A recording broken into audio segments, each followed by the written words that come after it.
Welcome to my marriage proposal video. How's that for a little perk or a pleasant surprise? Congratulations.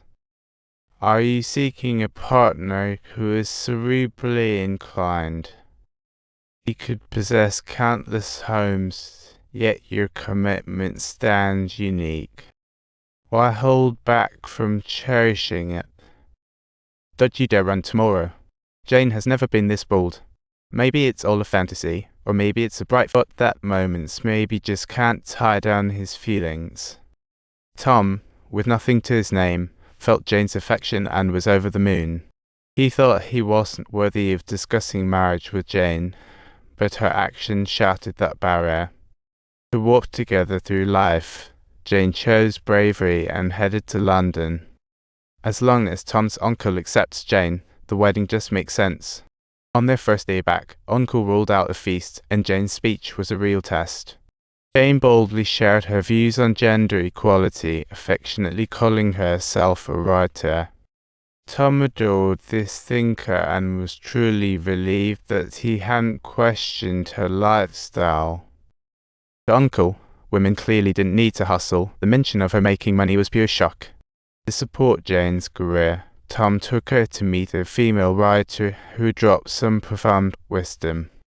Have you caught wind of that piece of news yet? I heard, but she didn't share much experience with Jane. As an independent woman, she simply informed Jane that it's a rocky road ahead to go even further. Although Jane was somewhat unclear at the moment, she could still sense the profound underlying concern. That night, they lingered at the bedroom door, and she promised to be honest the next day. Next day, Jane waited at the door for results, but Tom unexpectedly got halted by Uncle opening a... Tom was never mentally prepared for this, and the impact of that letter flipped the ending for both him and Jane. The letter insinuated Jane's motives like a plug stuck in their lives. Uncle bluntly called Jane a gold digger, and his attitude did a total 180. Jane heard it loud and clear. The letter was unsigned, probably from Mrs. Grayson or her nephew. But Uncle's attitude said it all. It didn't matter who wrote it anymore. What mattered most was that the promising future, which was still yet to unfold, was brutally interrupted by this cold and harsh letter. In placing all my trust in you, Uncle will have to take over everything eventually. So, what are your intentions for the future? I absolutely have to think about my family. Tom, you actually just said that out loud? Tom was speechless. Jane longed for answers. At that moment, their dream shattered. Reality can be so painful, can't it?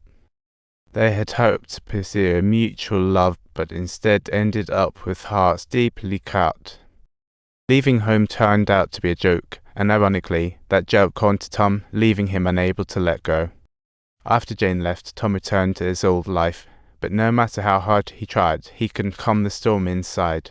Heartbroken, Jane couldn't let go. Tom was her first love, the essence of her view on love. After apologizing to her mom, she subsequently tried to reappear at Mrs. Grayson's dinner.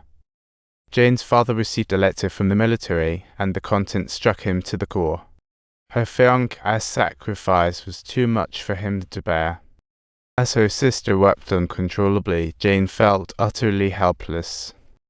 If there's a glimmer of hope for her unreturned love, her sister's loss was devoid of all possibility. Once Jane lost her flicker of hope, new pain washed over her. A few days later, her brother brought up news of Tom while they were walking. Truth from elementary school seemed to awaken Jane's understanding of love. Blood that flowed to the tip of her pen created her own story. Without chapters, she could only feel her regrets in fiction. She never thought her bond with Tom was unfinished. She was just learning to let go. But before giving her consent to Wesley, Jane wanted to first blame that letter in her heart. Wesley appeared utterly confused. What's actually going on here? Love is never static. We're all bound to feel disappointed. Emotions are dull. Being guided has become the norm. I thank you for helping me realize all this. Once I accepted it, I just hope you're happy. I sold the last thing I ever wanted to get rid of. Jane went to find the dragon lady she looked after, but an unexpected conversation unfolded.